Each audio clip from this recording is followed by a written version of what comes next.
Cecile Richards. She's president of Planned Parenthood. Cecile, thank you so much for joining. You know, we're hearing from Congresswoman Diana DeGette. I haven't had her on the program yet, but she speaks very authoritatively of the fact she has 40 Democrats who are pro-choice, who will bring down this health care bill if it comes back from Senate conference, House Senate conference, and has this Stupak amendment in it. Your view? Look, I think there are a lot of Democrats that are very upset and a lot of women that are upset about what happened Saturday night. This was, as you said earlier, this was sort of a last-minute effort, I think, to hold this health care bill hostage. And I think there are a number of Democrats who want to see a compromise in the health care bill and not the sort of extreme Stupak amendment that was adopted Saturday night. Can you cut this in half? Is there, I mean, sure. How can you make, I know you have to speak for Planned Parenthood, which I respect dramatically, but Planned Parenthood is pro-choice. How do you get a bill which simply keeps the status quo, doesn't make the government more pro-choice or less pro-choice? It simply leaves the law the way it is. How do you do that? Well, I mean, that's exactly the point, Chris, and that is actually what was in the bill, and it's in the Senate bill as well. It was a carefully crafted compromise between pro-choice and pro-life members of Congress to say that the status quo is what should apply, that Hyde, which as Congressman Cooper said, has applied since 1976, would mean no federal funding for abortion, but you shouldn't eliminate millions of women's access to purchase insurance coverage that covers full reproductive health care. Unfortunately, that's what happened in the Stupak Amendment. It literally is a middle-class abortion ban now. It now impacts millions of women who would be able to purchase insurance. Why did Speaker Pelosi agree to it if it was bad? Well, if you'll notice, Chris, she actually voted against it, and it's very rare for the Speaker even to vote, but she did vote against it. The reason it came up on the floor is that literally there were a handful of folks who were holding the health care reform bill hostage Friday night who said they would keep the bill from actually passing out of the House unless they got this amendment in.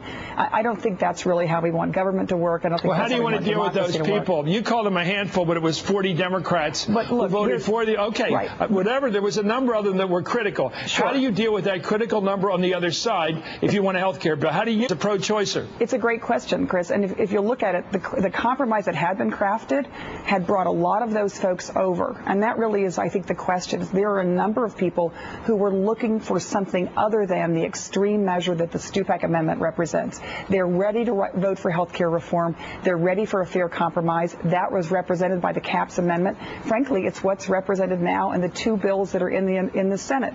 So I think that this was an anomaly. I think now we're all focused on the Senate, where I think cooler heads will prevail. You're not going to see this sort of 24th hour attempt to derail health care reform. And I think that's really, I think there is a fair compromise that's still out there and that can attract a majority of folks in the United States House to vote for it. Well, Cecile, I'm trying to respect both points of view, the pro-choice and the pro-life, because we live in a democracy and we work these things out. I agree. The problem with the Ellsworth proposal, the one that you talk about, the lowest caps proposal, the problem with that is it looks like an accounting trick. It looks like you're saying, okay, some of the money that goes into an insurance plan will go to abortion, some won't. And everybody knows that money's fungible and that this is basically an accounting trick. And I don't think it'll work with people who have a moral problem with abortion funding by the federal government. I think you got to go back and cut at this again and find a different way to distinguish public support for health care and the individual right to choose to have an abortion. That those have to be two separate decisions.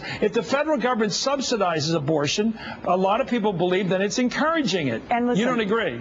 Well, you don't agree? What I fundamentally disagree with is your interpretation of what the bill was, because the bill as written that had the CAPS language in and the Ellsworth Compromise was supported by pro-choice and pro-life members of Congress. It was a fair compromise. It ensured that federal funding did not go to pay for abortions, which, as you said, is the fundamental point.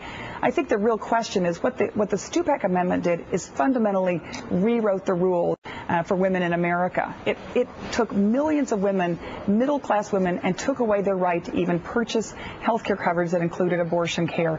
And since the vast majority of private plans in America cover abortion services, and women are free to access those services or not, this bill, this amendment that was attached to the House bill, undercuts the whole principle that no one should lose their benefits under health care reform. I think that's Let me ask you, as a political person, Cecile, how do you solve this problem? Because we disagree on that other amendment, by the way. And I want to argue because you're the spokesman, I'm not. But as I understand it, it simply was an accounting method to sort of have a subcontracting out of the benefit program for abortion rights for people who choose abortion as one of the options they want covered. But in fact, it was the same source of money coming into it from the government, and no one was paying any extra money for abortion coverage. And people believe if you don't pay extra for that, well, if you don't pay extra for that, you're really getting it for free. You're really getting it subsidized. Anyway, how do you solve the problem? 40 people saying this bill's going down if it's not pro-choice, and 40 people saying it's going down if it's not pro-life. And you're Nancy Pelosi, and you've got to solve the problem. How do you do it? I have great faith in the leader. The Speaker of the House is a very smart woman. She got it this far. She got a bill passed.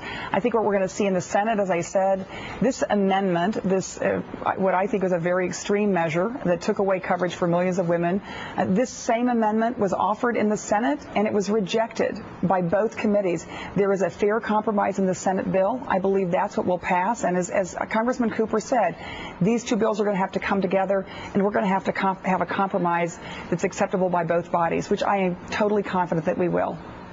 Well, maybe it'll be a deductible that's higher than the cost of the average abortion. I don't know what the deal's going to be. We'll get you in on the negotiations, it's going to be something like that. There's going to be, pardon me, I'm telling you, we don't know what it's going to be, but it better be something because we don't know it. And that's a problem, Cecile. If I don't know what it is, I don't think Congressman Cooper knew what the compromise is. Maybe Nancy Pelosi knows what it is, but I haven't heard anybody explain a compromise. And this is going to be a bugaboo, and I've been predicting this for months. I wasn't surprised by this because I kept hearing from people about this problem. Anyway. Sure. Well, I mean, we've been working on this for months. I mean, from the very first day we went to the White House on health care reform, and I think Planned Parenthood has been in a position to really work closely with both pro-life and pro-choice Democrats to make sure, and Republicans, to make sure we get a bill that can pass both bodies and finally expand access to millions of American families. As we say in Philly, I like your attitude. Good luck. I hope we get a health care bill. Okay. Cecile Richards from Planned Parenthood. Coming up, what's going to